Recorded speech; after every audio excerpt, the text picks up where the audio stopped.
भाद्रपद माह की अमावस्या को कुशाग्रहणी अमावस्या और पिठौरी अमावस्या कहा जाता है। पिठौरी अमावस्या पर देवी दुर्गा समेत 64 देवियों की आटे की आकृति बनाकर पूजने का विधान है।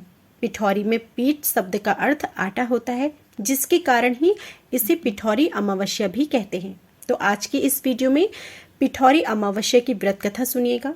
सबसे पहले आप जानिए कि कुशाग्रहणी अमावस्या क्यों कहा जाता है। इस दिन पूजा पाठ जप तप के साथ स्नान दान का भी बहुत महत्व है।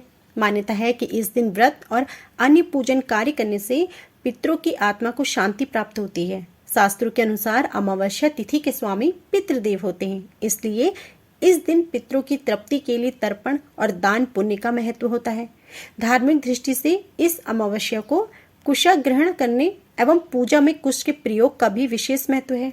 इस दिन वर्ष भर पूजा अनुष्ठान या श्राद्ध कर्म कराने के लिए नदी, मैदानों और आदि जगह से कुशा नामक घास उखाड़कर घर लाते हैं। धार्मिक कार्यों में इस्तेमाल की जाने वाली यह घास यदि इस दिन एकत्रित की जाए तो वर्ष भर तक पुण्य फलदायी होता है। बिना कुशा घास के कोई भी धार्मिक पूजा निष्फल मानी जाती है, इसलिए कुशा घास का उपयोग हिंदू पूजा पद्धति में प्रमुख रूप से इस्तेमाल किया जाता है। इस दिन तोड़ी गई कोई भी कुशा वर्ष भर तक पवित्र मानी जाती है। अत्यंत पवित्र होने के कारण इसका एक नाम पवित्री भी है। मत्स्य पुराण के एक प्रसंग के अनुसार जब भगवान विष्णु ने वाराह अवतार लेकर हिरण्याक्ष का वध करके पृथ्वी को पुनः स्थापित किया, तो उसके बाद उन्होंने अपने शरीर पर लगे पानी को झाड़ा, तब उनके शरीर से बाल पृथ्वी पर गिरे और कुशा के रूप में बदल गए। अब सुनिए पिठौरी अमावस्या की कथा। पिठौरी अमावस्या को लेकर एक धार्मिक कथा भी काफी प्रचलित है। कहा जाता है कि एक परिवार में 7 भाई थे। सभी का विवाह हो चुका था और उनके छोटे छोटे बच्चे भी थे। परिवार की सलामती के लिए 7 भाइयों की पत्नी पिठौरी अमावस्या का व्रत रखना चाहती थी। लेकिन जब पहले साल बड़े भाई की पत्नी ने व्रत रखा तो उनके बेटे की मृत्यु हो गई। फिर दूसरे साल फिर दूसरे बेटे की मृत्यु हो गई। ऐसे करते करते 7वें साल भी ऐसा ही हुआ। जब बड़े भाई की पत्नी ने अपने बेटे का शव कहीं छिपा दिया, उस समय गांव की कुल देवी माँ पोलेरम्मा गांव के लोगों की रक्षा के लिए पहरा दे रही थी। उन्होंने दुखी माँ को देखकर वजह जाननी चाहिए। जब बड़े भाई की पत्नी ने सारा किस्सा सुनाया तो माँ पोलेरम्मा काफी दुखी हो गई। उन्होंने कहा कि वह उन स्थानों पर हल्दी छिड़क दे जहाँ उनके बेटों का अंतिम संस्कार हुआ था। दुखी माँ ने ऐसा ही किया और जब वह घर लौटी तो 7 पुत्र को जीवित देख उसकी खुशी का कोई ठिकाना ना था। तभी से दक्षिण भारत में भाद्रपद में कृष्ण पक्ष की अमावस्या को पोलेरम्मा अमावस्या के रूप में भी मनाने जाने लगा। इस दिन हर माँ अपने बच्चों की लंबी आयु के लिए पिठौरी अमावस्या का व्रत रखती है। आपको बता दें कि पोलेरम्मा माता को माँ दुर्गा का ही स्वरूप माना जाता है। एक अन्य कथा के अनुसार एक बार एक औरत का बच्चा बहुत ही बीमार था। उसको कोई भयानक बीमारी ने घेर लिया था। औरत बहुत ही गरीब थी, उसके पास इलाज के लिए पैसे भी नहीं थे, लेकिन वह अपने बच्चे से बहुत प्यार करती थी। वह किसी भी तरह अपने बेटे को ठीक देखना चाहती है। अब एक दिन मंदिर में बैठी हुई जब वह रो रही थी तो तभी वहां से एक बूढ़ी औरत निकली। उसने उस औरत से रोने का कारण पूछा। तब उस औरत ने उस बूढ़ी अम्मा को सब बता दिया। उस बूढ़ी अम्मा ने उसे पिठौरी अमावस्या के बारे में बताया और पोलेरम्मा देवी एवं उनके व्रत के बारे में विस्तार से बताया। पिठौरी अमावस्या अगले ही दिन थी, जिसे उस औरत ने पूरी विधि विधान से उस व्रत को रखा। मृत्युशैया में लेटा उसका बेटा व्रत के अगले दिन ही झट खड़ा हो गया और इस तरह पोलेरम्मा के व्रत से उस औरत को उसका बच्चा मिल गया। पिठौरी अमावस्या की पूजा विधि। यह व्रत शादीशुदा औरतें, विशेषकर जिनके बच्चे होते हैं, वे मां रखती हैं।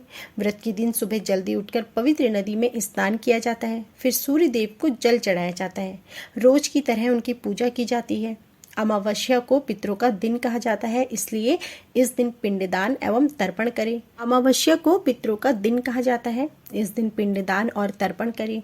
गरीब एवं जरूरतमंदों को अन्नदान, छाता, चप्पल, वस्त्रों का दान करें। हो सके तो पूरी, सब्जी एवं हलवा बनाकर अपनी क्षमता के अनुसार गरीबों और ज़रूरतमंदों को भोजन जरूर कराएं। इस दिन 64 देवियों की पूजा की आराधना की जाती है। उनसे अपने बच्चे एवं परिवार की खुशहाली के लिए प्रार्थना करते हैं। लंबी आयु की प्रार्थना की जाती है। पीतल, पीठ मतलब आटा होता है जिसे खाकर मनुष्य को जीवन मिलता है, वो अपना पेट भरता है। इस आटे का हमारे जीवन में बहुत ही महत्व है। इस आटे से 64 देवियों की प्रतिमा बनाई जाती है और फिर उनकी पूजा की जाती है। इन्हें अपनी इच्छा के अनुसार छोटा बड़ा भी बना सकते हैं। इन्हें चाहे तो कलर कर भी रख सकते हैं और वस्त्र पहनाए। कुछ क्षेत्रों में देवी दुर्गा को योगिनी के रूप में पूजा जाता है, इसलिए हर एक पीठ एक योगिनी को दर्शाता है।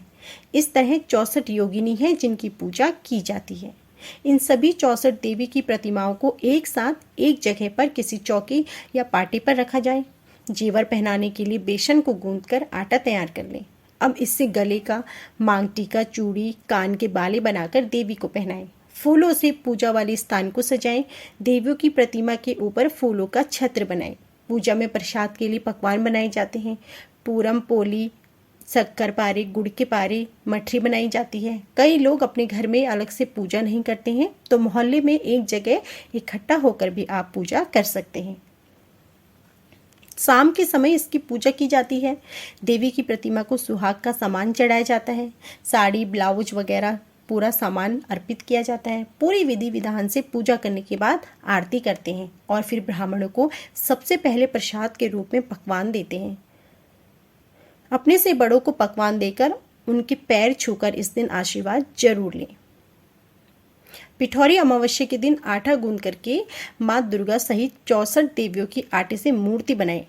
महिलाएं व्रत रखती हैं और उनकी पूजा करती हैं।